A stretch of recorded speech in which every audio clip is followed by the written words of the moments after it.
Hello viewers, welcome to my channel রসিক ঘর। আজ আমি আপনাদের সঙ্গে শেয়ার করব খুবই সহজ কিন্তু দুর্দান্ত স্বাদের একটি রেসিপি, কাঁচা আমের রুই মাছ। যারা একটু টক খেতে পছন্দ করেন তাদের জন্য এই রেসিপিটা একদমই পারফেক্ট, এবং এই গরমের জন্যও এই রেসিপিটা একদমই পারফেক্ট। এখানে আমি নিয়ে নিয়েছি 4 টুকরা মাছ, এবং আমি হলুদ, লবণ, মরিচের গুঁড়া দিয়ে মাছটাকে ভালোভাবে মাখিয়ে নিয়েছি। এবার আমি কড়াইতে দিয়ে দিচ্ছি তেলে আমি এখন মাছগুলোকে ভেজে নিব। তেলটা আমার গরম হয়ে গিয়েছে, এবার আমি এক এক করে মাছগুলোকে দিয়ে দিচ্ছি। এবার আমি মাছগুলোকে ভেজে নিব। আপনারা চাইলে এখানে রুই মাছের পরিবর্তে যে কোনো মাছ ব্যবহার করতে পারেন।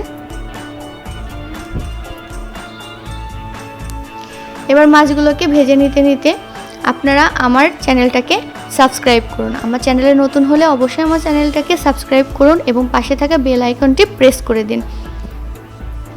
আমার মাছগুলো ভেজে নেওয়া হয়ে গিয়েছে। এবার একই তেলে আমি দিয়ে দিচ্ছি জিরা ফোড়ন। আপনারা চাইলে সম্পূর্ণ নতুন ফ্রেশ তেলও ব্যবহার করতে পারেন, আমি মাছ ভাজা তেলটাই ব্যবহার করেছি। জিরাটা বাদামি রং হয়ে গেলে আমি বাদবাকি উপকরণগুলো আবার যোগ করব। এবার দিয়ে দিচ্ছি হাফ চামচ পরিমাণ মেথি। আমি এখানে হাফ চামচ পরিমাণ জিরা ব্যবহার করেছি। এবার আমি মেথি এবং জিরাকে ভালোভাবে নাড়াচাড়া করে ভেজে নিচ্ছি। এই পর্যায়ে গ্যাসের ফ্লেমটা একদম লোতে রাখবেন।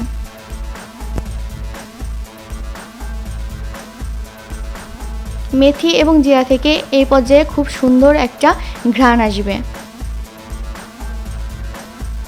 দেখতেই পাচ্ছেন ধোঁয়া উঠছে। এইবার দিয়ে দিচ্ছি পেঁয়াজ কুচি। এখানে আমি 4টা মাঝারি সাইজের পেঁয়াজ কুচি কুচি করে নিয়েছি, এবং এটা আমি এখন তেলের মাঝে যোগ করছি।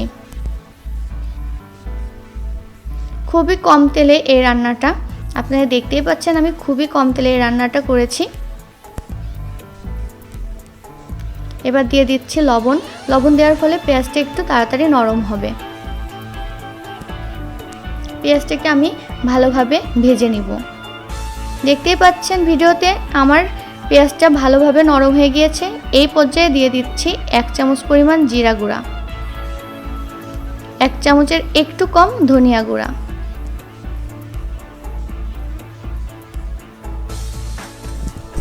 এবার দিয়ে দিচ্ছি স্বাদ অনুযায়ী মরিচের গুঁড়া। আপনারা ঝালটা আপনাদের রুচি অনুযায়ী দিবেন, কমিয়ে বাড়িয়ে আপনারা দিতে পারেন। আবার কারো যদি গুঁড়া মরিচের সমস্যা থাকে তাহলে তারা কাঁচা মরিচও ব্যবহার করতে পারেন। এবার দিয়ে দিচ্ছি সামান্য পরিমাণ জল, যাতে মশলাটা খুব ভালোভাবে মিক্সড হয়ে যায়।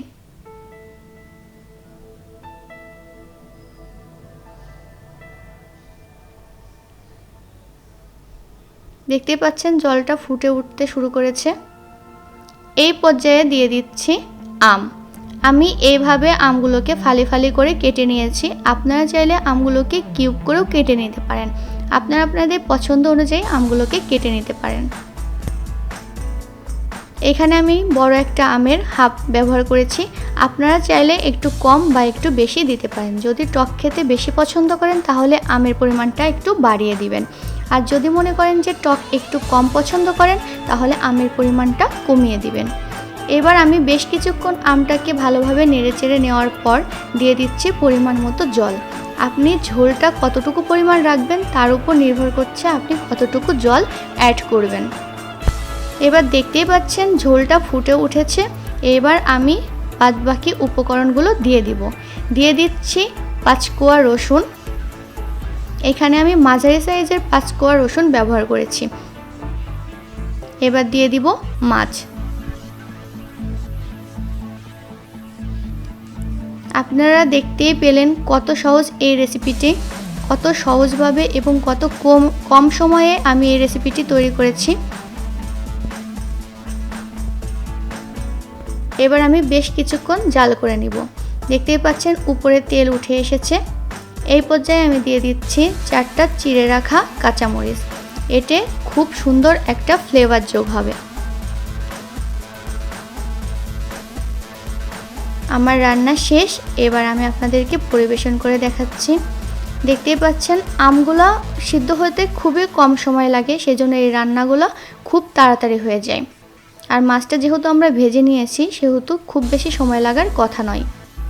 আমার ভিডিওটি মনোযোগ সহকারে দেখার জন্য আপনাদেরকে অসংখ্য ধন্যবাদ। আমার চ্যানেলে নতুন হলে আমার চ্যানেলকে অবশ্যই সাবস্ক্রাইব করবেন। আমার পাশে থাকার জন্য আপনাদের সবাইকে অসংখ্য ধন্যবাদ।